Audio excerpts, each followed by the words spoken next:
Advance पाते में 1 महीने के अंदर आया। हाँ जी। अब मैं फर्रुखाबाद आना चाहता हूँ। हाँ आइए। फर्रुखाबाद आना चाहता हाँ जी आइए। हूँ। अभी मुरलिया में वो वाक्य आने बंद हो गए जिनमें आता था फर्रुखाबाद के मालिक को, फर्रुखाबाद के मालिक को बहुत मानते हैं।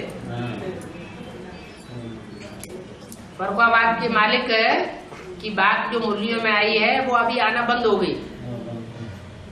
अब आप समझ सकते हैं क्यों आना बंद हो गई। पुरानी जो कापियां हैं मुरली की वो अभी भी रखी हुई है, माउंट आबू की छपाई हुई। तो ऐसे ऐसे वाक्यों वाली वो मुरलियां क्यों नहीं छपाई जाती? क्योंकि जो विदेशी आत्मा यज्ञ में घुसी हुई है, दूसरे धर्म की कन्वर्ट हुई आत्माएं फिर से आ गई है, वो सनातन धर्म की स्थापना नहीं होने देना चाहती, वो बिगड़ डालती है। जैसे हिस्ट्री में मुसलमानों ने हमारे शास्त्रों को फाड़ फाड़ करके भाड़ में झोंक दिया, जमीन खोद करके जमीन में गाड़ दिया, नदी में बहा दिया फाड़ फाड़ करके।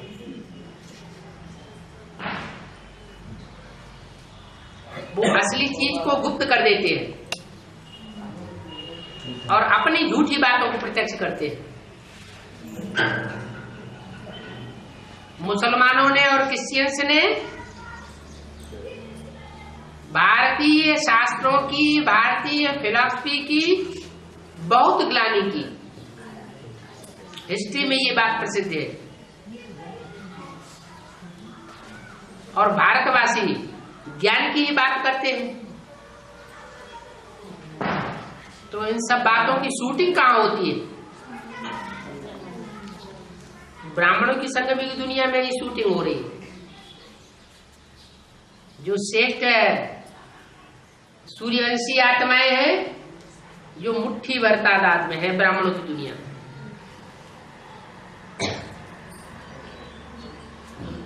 वो गायन करती है भगवान का और भगवान के ज्ञान का। बाकी जितने भी हैं वो सब ग्लानि करते हैं,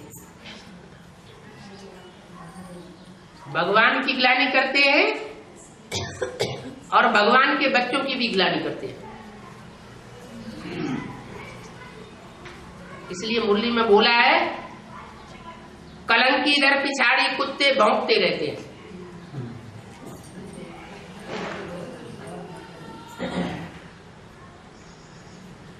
जो होशियार है वो समझ जाते हैं कि बाबा ने तो मुरली में मना किया हुआ है, बुरा मत बोलो, बुरा मत सुनो, बुरा मत देखो।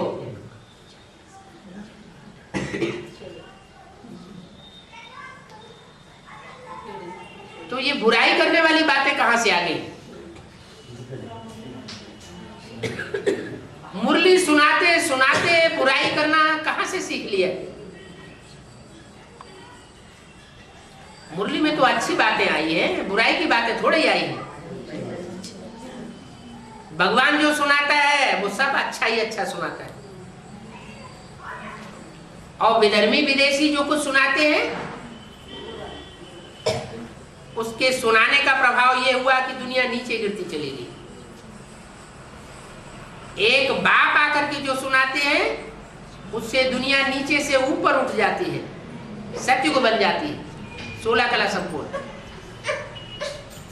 मनुष्य मात्र है गिराने वाले, और एक बाप है उठाने वाला। एक से होती है सदगति और अनेकों से होती है दुर्गति। वो आकर के रास्ता बताता है कि अभी जो शादी बर्बादी से जो सृष्टि पैदा हो रही है, वो सृष्टि अभी बंद करना है। अभी वो जो मैं दिव्य सृष्टि रच रहा हूं, उस दिव्य सृष्टि में जन्म लेना है। और वो सृष्टि है मुखवंशावली। मुखवंशावली षष्ठी और कुखवंशावली षष्ठी शास्त्रों में गाई हुई। उस कुखवंशावली उन्हें कहा जाता है जो कोख को याद करते हैं। कोख माना गोद, जिन्हें ब्रह्मा की गोद याद आती है, सरस्वती की गोद याद आती है, और अभी दीदी दादी दादाओं की गोद याद आती है।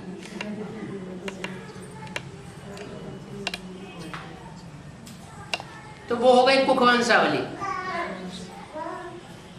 और जिन्हें परमात्मा शिव के ब्रह्मा मुख से निकले हुए वर्षण से याद आते हैं, ज्ञान रतन याद आते हैं मुख से निकले हुए, वो है मुखवंशावली।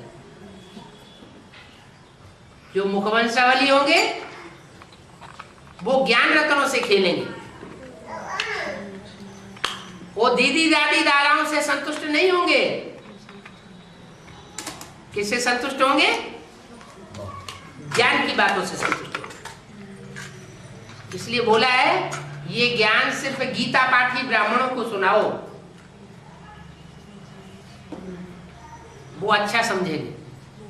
हमारी गीता कौन सी है? हमारी गीता है मुरली। जिनको मुरली से प्यार माना मुरलीधर से प्यार, और मुरली से प्यार नहीं और दीदी दादी दादाओं से प्यार है तो समझ लो ये सब आसुरी है। ये द्वापर युग से दूसरे धर्म में कन्वर्ट होकर के चले जाएंगे और भारतवासियों को धोखा दे देंगे। भारतवासियों की संख्या दिन प्रतिदिन कम होती गई और दूसरे धर्मों की संख्या, जनसंख्या बढ़ती चली गई। आज ये हाल है कि विदेशी हावी हो गए हैं सारी दुनिया के ऊपर।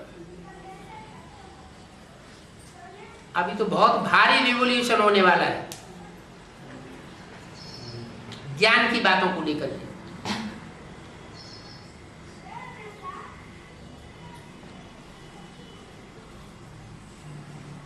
उस रिवॉल्यूशन में जो सूर्यवंशी आत्माएं हैं वो एक ज्ञान सूर्य को फॉलो करेंगी, उसी को पहचानेंगी और पहचान करके अपने जीवन में आचरण करेंगी और किसी की बात मानने वाली नहीं है। स्थूल दुनिया में भी देखो,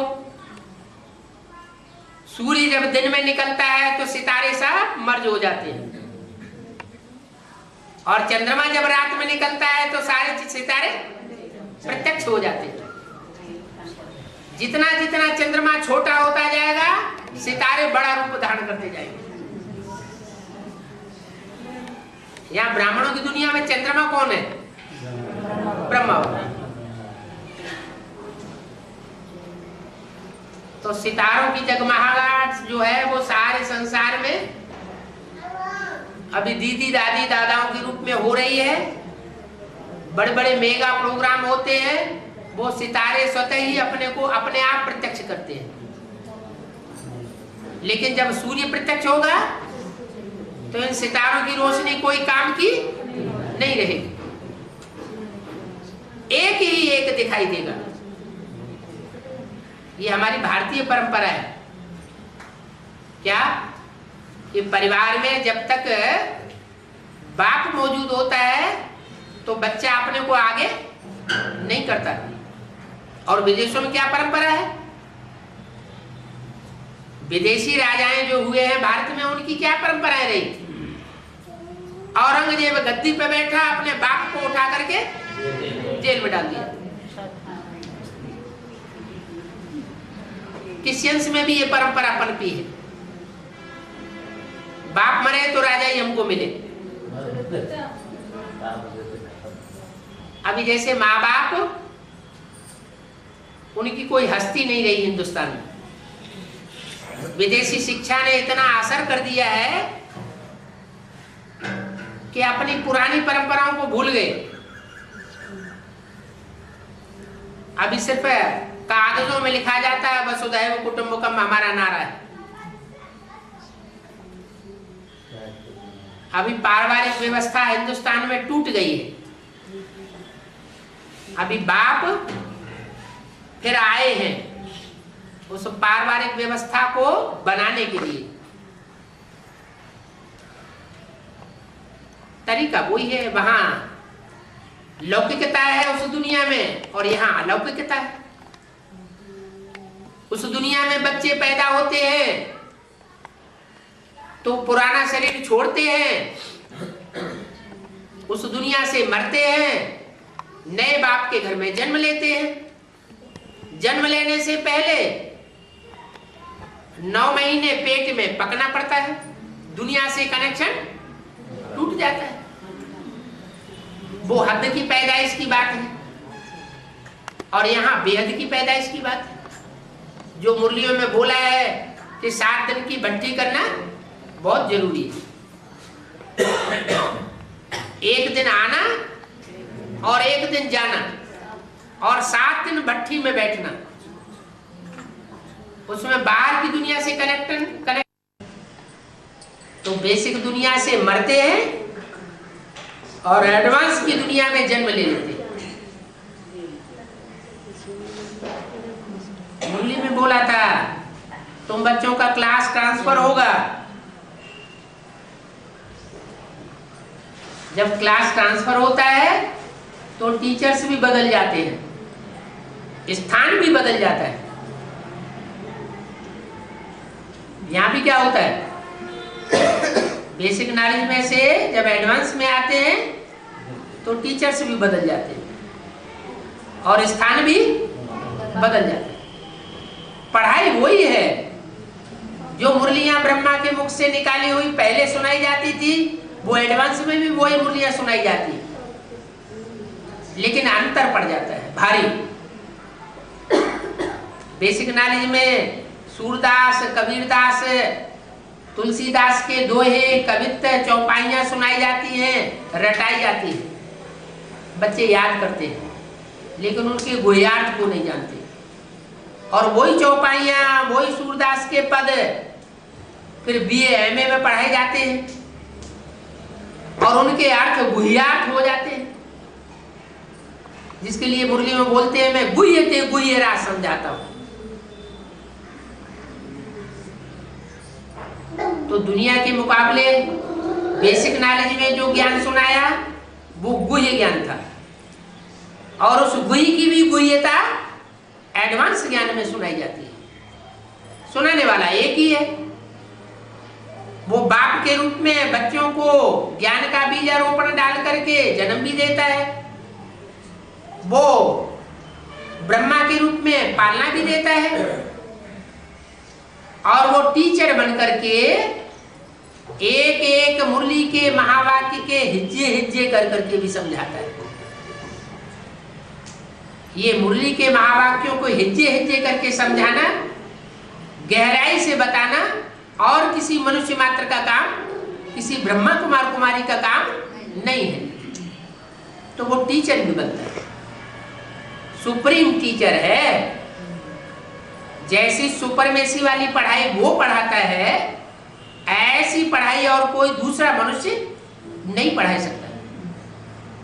वो सुप्रीम टीचर भी बनकर के आता है। और फिर सदगुरु भी है, लास्ट रूप है। सत माने सच्चा, गुरु माने गुरु। एक है सदगुरु और बाकी सब है गुरु। सिख लोग भी कहते हैं एक सदगुरु निरंकार ओंकार अकाल मूर्त, उसको काल नहीं खा सकता। वो मूर्त रूप है, माना साकार है। सदगुरु बना दलाल, तो दलाल साकार होगा या निराकार होगा? साकार। तो जो साकार सदगुरु रूप में संसार में प्रत्यक्ष होता है वो सत्य रूप होता है। माँ बाप का रूप प्यार भरा होता है, बच्चे गलती करेंगे तो माफ कर देंगे, लेकिन सदगुरु का रूप माफ करने वाला रूप नहीं है। उसके लिए बोला गया है गुरु का बुलावा काल का बुलावा। गुरु ने बुलाया और कोई कोई नहीं पहुंचा तो समझो मर गया। माँ बाप बुलाते हैं, बच्चे हठी होते हैं, नटखट करते हैं, कभी जाते हैं कभी नहीं जाते हैं, चल जाता है। लेकिन गुरु का जो सदगुरु का रूप अभी सामने आने वाला है, वो ये नाज नखरे देखने वाला रूप नहीं है। इसलिए अभी लास्ट चांस चल रहा है। टू लेट का बोर्ड लगने वाला है। विष्णु के रूप की प्रत्यक्षता हुई और त्रिमूर्ति शिव की प्रत्यक्षता हो जाती है।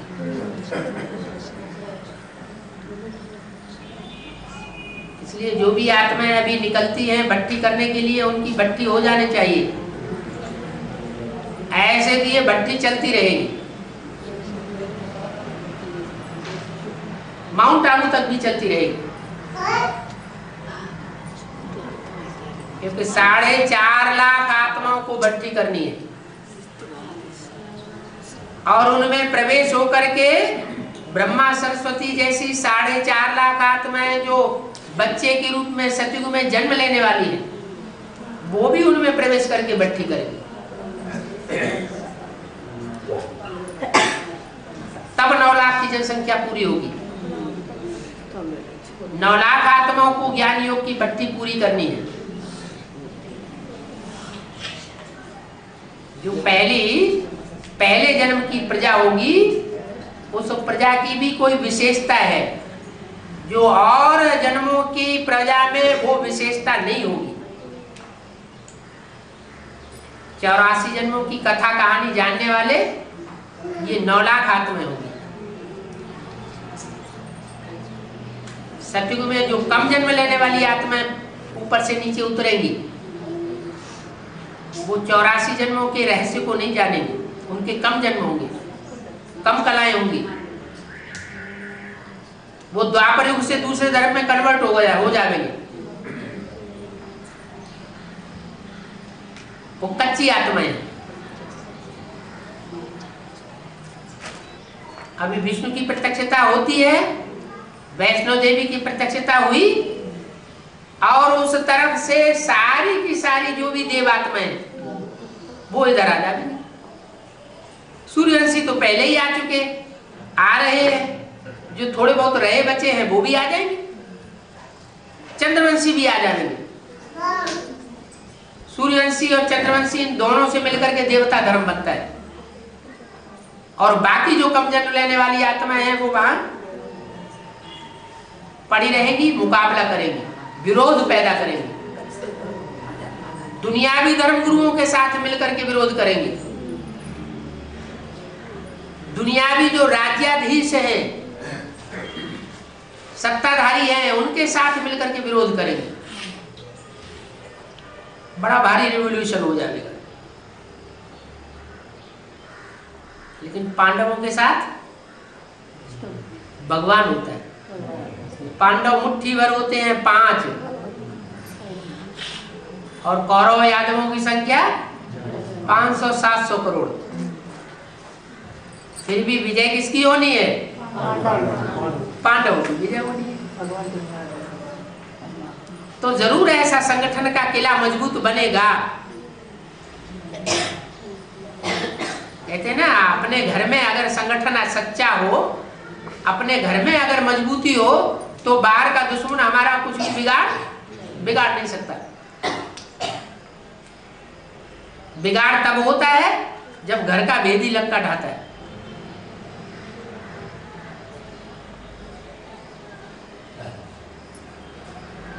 तो भट्टी करना जैसे बाप का बच्चा बनना।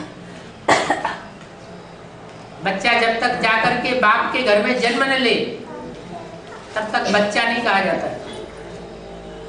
जन्म लिया और बच्चा बना। जन्म लेता है तो बाप के घर में पहुंचना पड़ता है, हैं? तो जो आत्माएं अभी यहाँ बैठी हुई हो, जिन्होंने भट्टी न की हुई हो, वो जल्दी से जल्दी पहले जाके भट्टी पूरी करें। और भी यहाँ क्लास में होंगे जिन्होंने भट्टी नहीं की है, क्योंकि अनंतपुर में तो जो पुरानी आत्मा है वो तो सब ज्यादातर बाहर चली गई। हाँ जी, हाँ जी। और जो भी आए हैं वो सब ज्यादातर बाहर से आए हुए दिखाई पड़ रहे हैं। कोई कदरी से आए हैं, कोई नंदियाल से आए हैं, कोई मोड़कानपुर से आए हैं। और कोई पूछने करने की बात नहीं, भाषा नहीं जानते हैं।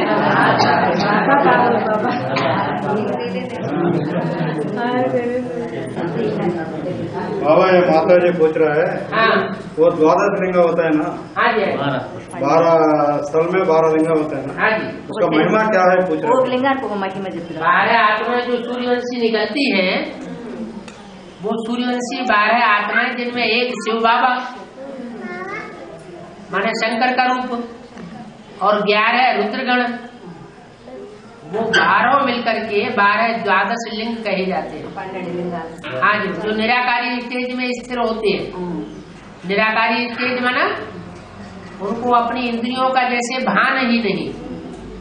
तो बाबा कहते हैं सुनते हुए न सुनो। कोई ग्लानि सुनाता है, एक कान से सुनो, दूसरे कान से निकाल दो, जैसे कान है ही नहीं। देखते हुए न देखो। कोई बुरा कर्म कर रहा है जानबूझ करके, हमको चिढ़ाने के लिए, हमारा दिल दुखाने के लिए, तो आंखें हमारी खुली रहे लेकिन खुले हुए होते हुए भी जैसे देखते हुए हम नहीं देखते। जैसे ब्रह्मा बाबा ने किसी बच्चे के अवगुण को नहीं देखा, ऐसे नहीं कि दुष्कर्म करने वाले बच्चे बाबा की नजरों के सामने नहीं होते थे, लेकिन बाबा कभी उनके दुष्कर्म को देखते नहीं थे। तो ऐसे ही हमें भी ये स्वरूप धारण करना है कि देखते हुए न देखना। जैसे कुत्ता सूंघा सांगी करता है, कहाँ कहाँ कैसी कैसी बदबू आ रही है वो सूंघ लेता है। तो संसार की जो उड़ने वाली बदबू है वो हम न सूंघे, दूसरों की बदबू हम क्यों सूंघे? हम तो खुशबू छोड़ने वाले बच्चे हैं। ज्ञान रत्नों की खुशबू छोड़ते रहे, दिव्य गुणों की खुशबू छोड़ते रहे। हम बदबू की सूंघासांगी क्यों करें कि ये क्या करता है, वो क्या करती है, ये ऐसा क्या करता है, ये ब्राह्मण बना हुआ है, ये कैसा ब्राह्मण है। तो ये बातों की सूंघासांगी करना माना कुत्तपना। ये इस्लाम धर्म में जाने वाली आत्माओं का काम है। दूसरों की सूंघासांगी करेंगी फिर दूसरों को सुनाएंगी, ये ऐसे करता था। ग्लानि करना, ऐसे जो ग्लानि करने वाले होते हैं उनका हिंदुस्तान में हिस्ट्री में नाम क्या पड़ा है? मुगले।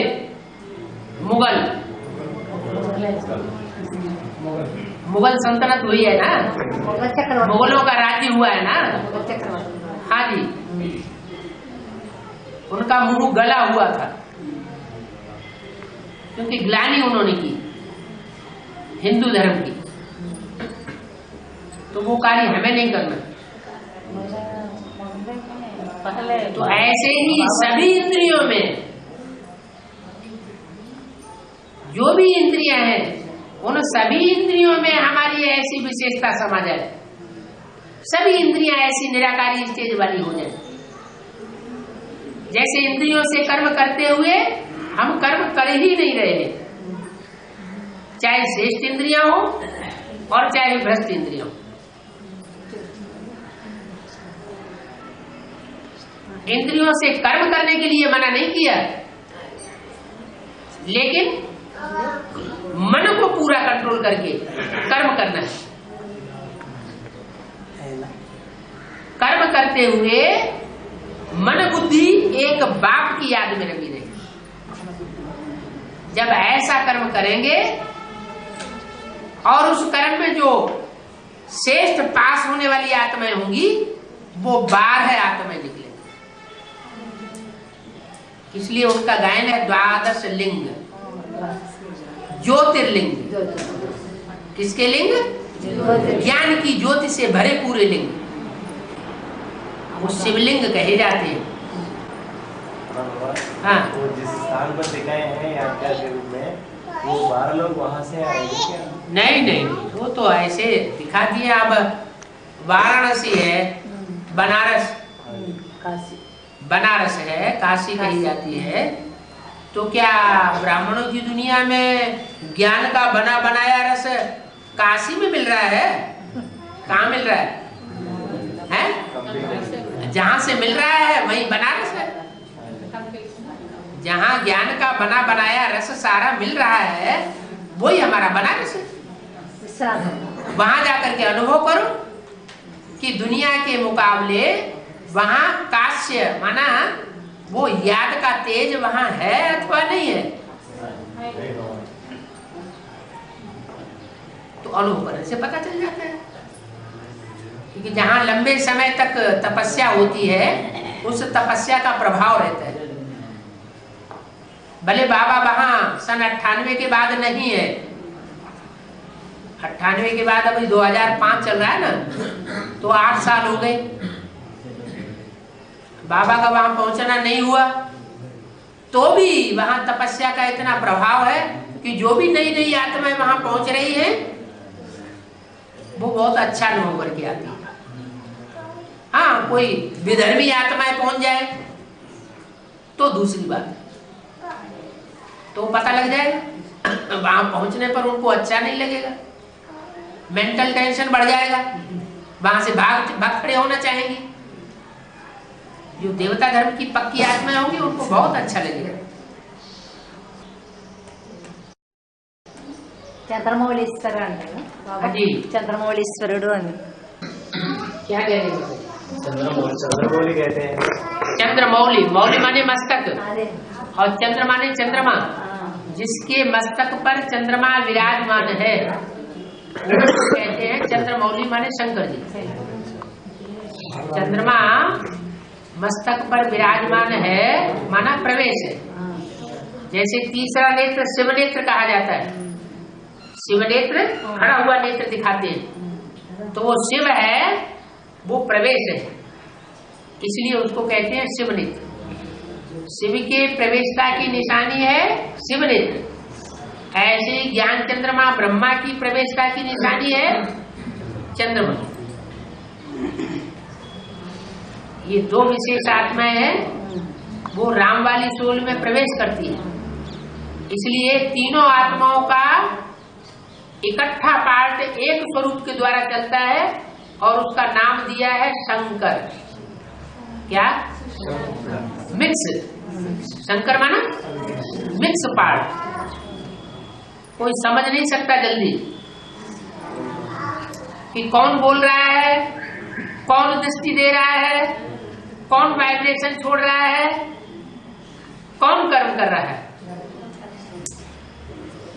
నటరాజు అంటే బాబా नटराज वो तो ज्ञान डांस की, అది स्थूल डांस की बात नहीं है। चिरंजीवी के रूप में दिखाया है शास्त्रों हाँ। में, ऐसे क्यों? चिरंजीवी है, दिखाई क्यों नहीं पड़ रहे हो?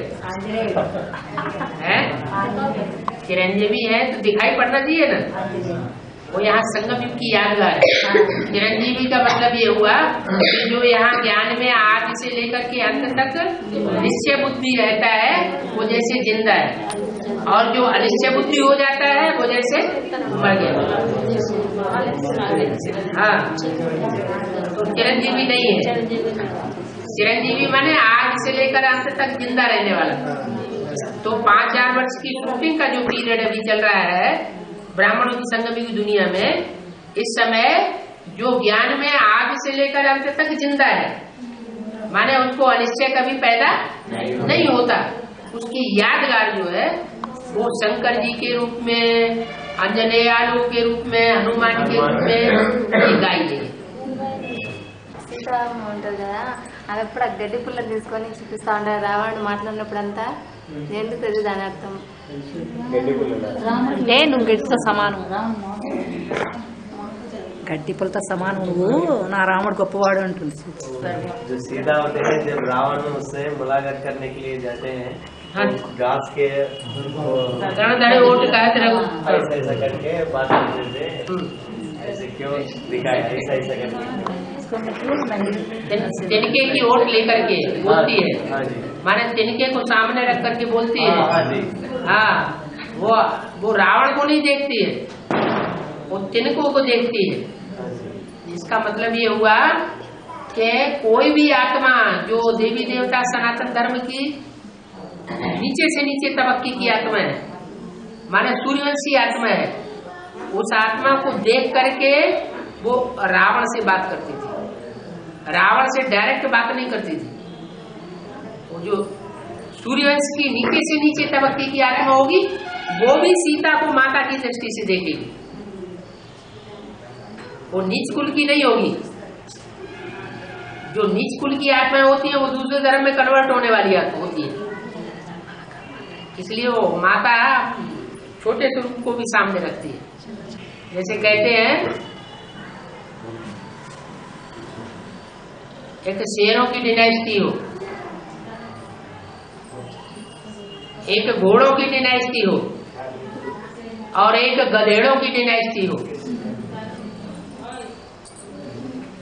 तो गधेड़ों की डिनाइस्टी का छोटा बच्चा बनना पसंद करेंगे, राजा बनना पसंद करेंगे, या शेरों की डिनाइस्टी का राजा बनना पसंद करेंगे, बच्चा बनना पसंद करेंगे।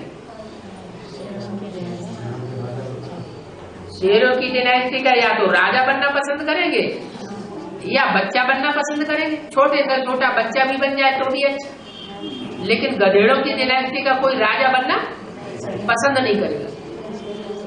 ऐसे ही है कि सूर्यवंशियों के कुल की 9 लाख में हो 4.5 लाख में जो आत्मा है, 9 लाख में जो आत्मा है वो भी श्रेष्ठ पाठ बजाने वाली होगी, भ्रष्ट पाठ बजाने वाली नहीं होगी।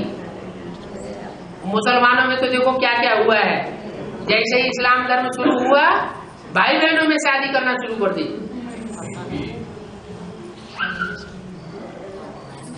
जैसे जानवर होते हैं ना, तो जानवरों को पता ही नहीं होता है कौन हमारी बहन है कौन हमारी माँ है, ऐसा उनका आचरण होता है, जानवरों जैसा आचरण। तो देव आत्माओं का ऐसा आचरण नहीं होता। देव आत्माओं के कुल की छोटे से छोटे तबक्के की जो आत्मा होगी वो भी श्रेष्ठ पाठ बजाने वाली। माने सीता माता को माता के रूप में देखेगी, गंदी दृष्टि से देखने वाली नहीं होगी, उसके अंदर संकल्प भी नहीं आएगा कि माता के अलावा इसके साथ हमारा कोई दूसरे जन्म में कोई दूसरा संबंध हो सकता है। बरसात स्कूल बरसात भी होनी चाहिए है? बहुत बड़ा है स्कूल बरसात भी इतनी जास्ती होनी चाहिए। जब एटम बम फटेंगे ना, जब वो स्कूल एटम बम फटेंगे तो वातावरण जो है एकदम गर्म हो जाएगा पृथ्वी के चारों ओर, और जब वातावरण गर्म होगा तो समुद्र का जल भाप बनकर के सारा ऊपर उड़ेगा और सारी दुनिया में जोर से बरसात होगी। इतनी जोर से बरसात होगी कि ये जो दक्षिण भारत है वो सारा का सारा समंदर में डूबेगा। वो गर्मी से वो बर्फ के जो पहाड़ हैं उत्तरी ध्रुव, नॉर्थ पोल और साउथ पोल में, वो सारे पहाड़ जो मीलों ऊंचे हैं, सैकड़ों मील ऊंचे ऊंचे पहाड़, वो सारे टूट करके गर्मी में समंदर में आ जाएंगे। और ये अमेरिका, ऑस्ट्रेलिया, अरब देश, अफ्रीका जो महाद्वीप पहले थे ही नहीं, वो सब समंदर, वो हद की बात है। और यहाँ बेहद की बात।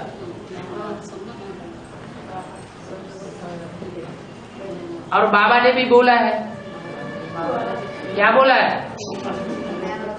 बाप विदेशियों के द्वारा प्रत्यक्ष होते हैं। क्या?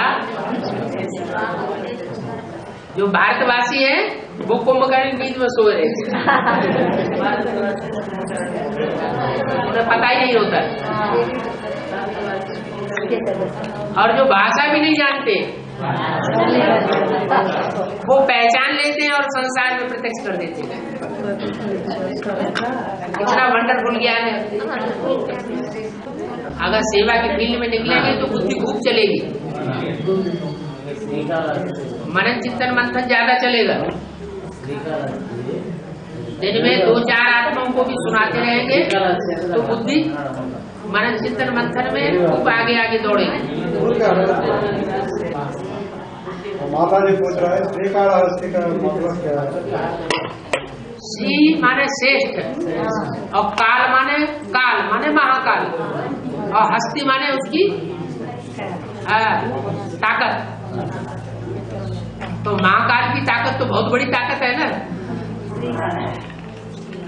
वो महाकाल अपने महाकाल जो काल की जो शक्ति है उसके आधार पर सारी सृष्टि को ही चेंज करके रख देता है। काल माने समय।